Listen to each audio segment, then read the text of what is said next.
नमस्कार दोस्तों, wealth sky के एक और नए इंटरेस्टिंग वीडियो में आप सभी लोगों का स्वागत है। मेरा नाम है सुधीर और बात करेंगे इस वीडियो में हम निफ्टी एंड बैंक निफ्टी के बारे में। दोनों के चार्ट को अंडरस्टैंड करेंगे, समझने की कोशिश करेंगे कल से जो नया वीक स्टार्ट हो रहा है उसमें मार्केट कैसा बिहेव कर सकता है, क्या यहाँ से गिरावट और बढ़ेगी या फिर यहाँ पे बाउंस बैक देखने को मिलेगा। तो ये सारे पर्टिकुलर पॉइंट हम क्लियर करेंगे इस वीडियो में। तो जल्दी से इस वीडियो को स्टार्ट करते हैं।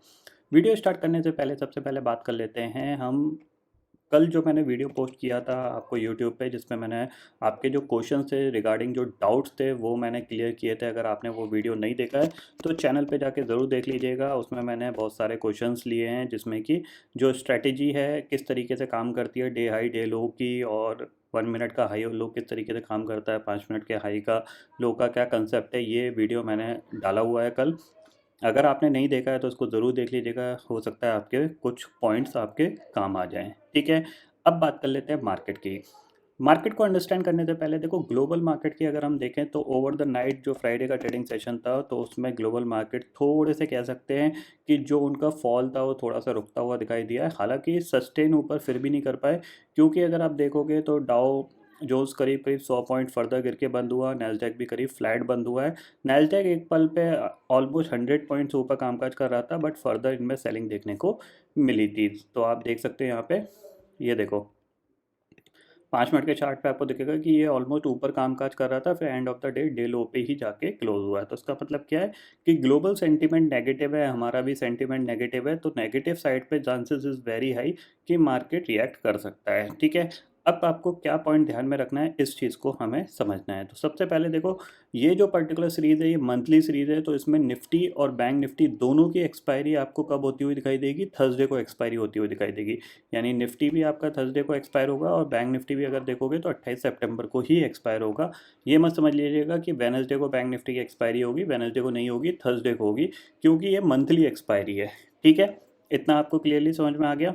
तो ये पॉइंट आपको ध्यान में रखना है। अगर हम ऑप्शन चेन डाटा में देखें तो 19,800 रेजिस्टेंस है, क्योंकि यहाँ पे 1 करोड़ का ओपन इंटरेस्ट खड़ा हुआ है। 19,800 के पुट पे सिर्फ 54 लाख का ओपन इंटरेस्ट दिख रहा है। यानी इसका मतलब क्या है, जब तक आप 19,800 को नहीं क्रॉस करते तब तक आप नेगेटिव ही हो, और जितना आप नीचे की तरफ जाओगे उतना ज़्यादा आप नेगेटिव होते हुए दिखाई दोगे। ये ध्यान में ज़रूर रखिएगा। ठीक है, 19,800 के ऊपर कामकाज करना स्टार्ट करोगे तो पॉजिटिविटी का एक कह सकते हैं हम 10% वाला जो इंडिकेशन है कि हाँ 10% मार्केट पॉजिटिव हो चुका है, वो जनरेट होता हुआ दिखाई देगा 19,800 के ऊपर। ठीक है, जब तक 19,800 नहीं निकलता आपको ज़्यादा पॉजिटिव होने की ज़रूरत नहीं है, आप नेगेटिव साइड पे ही ज़्यादातर चीज़ें ढूंढने की कोशिश करिएगा। ठीक है, चार्ट पे चलते हैं। तो चार्ट पे देखो, सबसे पहले अगर हम मंथली चार्ट देखें तो मंथली चार्ट में आपको क्या दिखेगा, इस मंथ में हम ऑलमोस्ट बहुत ऊपर तक गए, 20,230-40 के जोन तक गए हैं। वहाँ से अब हम ऑलमोस्ट, ये जो कैंडल है हाफ हो चुकी है। ठीक है, हो सकता है ये कैंडल और नीचे आ जाए, तो ये ध्यान में ज़रूर रखिएगा। ठीक है, वीकली चार्ट पे अगर आप देखोगे तो आप देखो 3 वीक से कंटिन्यू बढ़ रहे थे, एक वीक में आपने ऑलमोस्ट ये पूरा जो मूव था इसका 50% डाइल्यूट कर चुके हो। तो ये पॉइंट भी आपको ध्यान में रखना है कि 50% पे आके नॉर्मली मार्केट सपोर्ट ले लेता है और उसके बाद एक पुल बैक दिखा देता है। ठीक है, डे चार्ट पे चलते हैं। तो डे चार्ट पे आपको क्या देखने को मिलेगा कि आप पिछले ऑलमोस्ट 4 ट्रेडिंग सेशन से कंटिन्यू गिर रहे हो।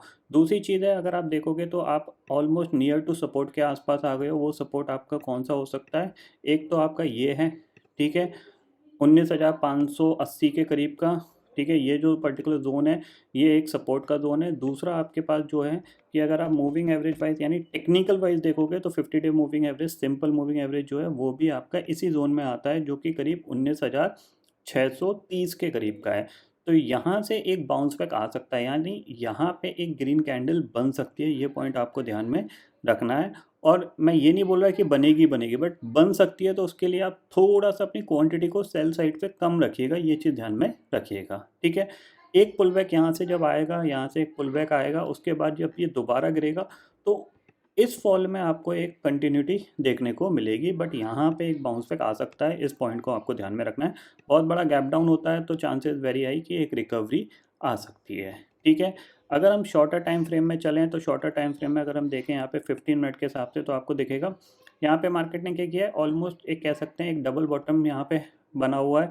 ठीक है, बहुत बड़ा गैप डाउन होगा तो आपको चांसेस मिलेंगे कि आपको एक रिकवरी देखने को मिल सकती है। ऊपर रेजिस्टेंस के तौर पे आपके पास ये एक रेजिस्टेंस है 19,800, जब तक ये क्रॉस नहीं होता है तब तक आपको यहाँ पे कोई भी बड़ी बाइंग नहीं करनी है। जब तक इसके नीचे ट्रेड कर रहा है आप सेलिंग का व्यू लेके ही चलो, यहाँ पे ये ध्यान में ज़रूर रखना है, ठीक है। इसके आसपास खुलता है तो आपको यहाँ पे सेलिंग ही देखने को मिलेगी, यानी 19,800 के आसपास निफ्टी आता है तो वहाँ पे आप सेल साइड का ही व्यू ढूंढ सकते हो। अगर सेलिंग प्राइस कोई भी नेगेटिव प्राइस एक्शन बन रहा है तो आप उसको यूज़ कर सकते हो सेलिंग साइड की पोजीशन बनाने के लिए, ठीक है। 19,600 के आसपास या 19,550 के आसपास कोई सेलिंग मत करिएगा, वहाँ पे आप ट्रैप हो सकते हो, क्योंकि यहाँ से एक बाउंस बैक आ सकता है, क्योंकि ऑलरेडी 4 दिन से काफ़ी मार्केट गिर चुका है। तो एक बाउंस बैक पेंडिंग है, वो बाउंस बैक आपको आता हुआ दिखाई दे सकता है कल के या परसों के ट्रेडिंग सेशन में। ये पॉइंट आपको ध्यान में रखना है, ठीक है। निफ्टी का व्यू हो गया, बैंक निफ्टी देख लेते हैं। तो बैंक निफ्टी में अगर आप देखोगे मंथली चार्ट पे पूरी कैंडल ये नीचे की तरफ पूरी आपकी आ चुकी है, ऑलमोस्ट कह सकते हैं हो सकता है लाल निशान में भी पहुंच जाए, क्योंकि मार्केट क्या है थोड़ा सा अब ऊपर की साइड से सेलिंग प्रेशर यहाँ पे ढूंढ रहा है, ठीक है। वीकली चार्ट पे देखोगे तो इसने ऑलमोस्ट 4 वीक से कंटिन्यू ऊपर गया और एक ही वीक में ये पूरा नीचे आ चुका है, ठीक है। दूसरी चीज़ है कि मैंने आपको एक पॉइंट बताया कि जब भी कोई प्राइस एक्शन फॉर्मेट होता है या कोई भी पैटर्न बनता है तो मार्केट के लिए ज़्यादा नेगेटिव होता है।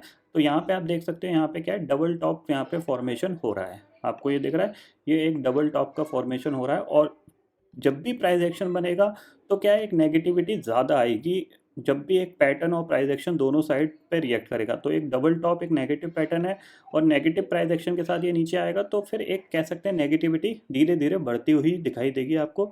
ये पॉइंट आपको ध्यान में रखना है, ठीक है। शॉर्टन टाइम फ्रेम पे अगर हम चलते हैं तो 15 मिनट के हिसाब से आप देखोगे तो यहाँ पे आप क्या है लास्ट ट्रेडिंग सेशन में इसने एक रेंज में ही अपनी जो पूरा डे था वो निकाल लिया है। इसके लिए अब जो सपोर्ट का एरिया है वो आपका 44,050 से लेके यानी 44,080 से लेके 43,900, ये इसके लिए एक सपोर्ट का एरिया रह सकता है बैंक निफ्टी के लिए। तो एक चीज़ ध्यान में रखना, अगर बैंक निफ्टी इसके बीच में कल का ट्रेडिंग सेशन काट लेता है और फिर इसको ब्रेक करता है तो फिर यही नेक्स्ट टारगेट आपके लिए बनेगा, ठीक है। बहुत बड़ा गैप डाउन खुलता है तो चांसेस बन सकते हैं कि ये रिकवरी एक दिखा सकता है, क्योंकि ऑलरेडी पिछले 4 ट्रेडिंग सेशन में काफ़ी हद तक काफ़ी अच्छी गिरावट देखने को मिल गई है। ऐसा कोई विक्स जंप नहीं हुआ है कि जिसकी वजह से कंटिन्यू और दोबारा से गिर जाए, बट मार्केट है कुछ भी हो सकता है, उस पॉइंट पे आपको ज़रूर ध्यान रखना है। तो इसीलिए आप जो भी ट्रेड करो उसको स्टॉप लॉस लगा के ही करिएगा, ये पॉइंट आप ध्यान में रखिएगा, ठीक है।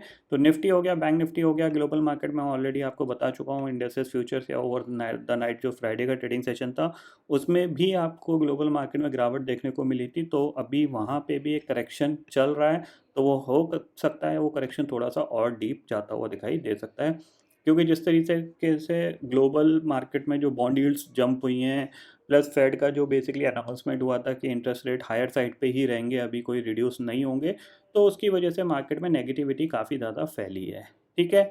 तो आई होप दोस्तों ये पर्टिकुलर डाटा आपको समझ में आ गया होगा। दोस्तों फिलहाल इस वीडियो में इतना ही है। आई होप ये वीडियो आपको पसंद आएगा। वीडियो पसंद आता तो लाइक और शेयर ज़रूर करिएगा और चैनल को जो सब्सक्राइब कर लीजिए, क्योंकि मैं सुधीर लेके आता रहूँगा हर दिन आपके लिए नए नए वीडियो। इसी के साथ शुक्रिया दोस्तों, जय हिंद।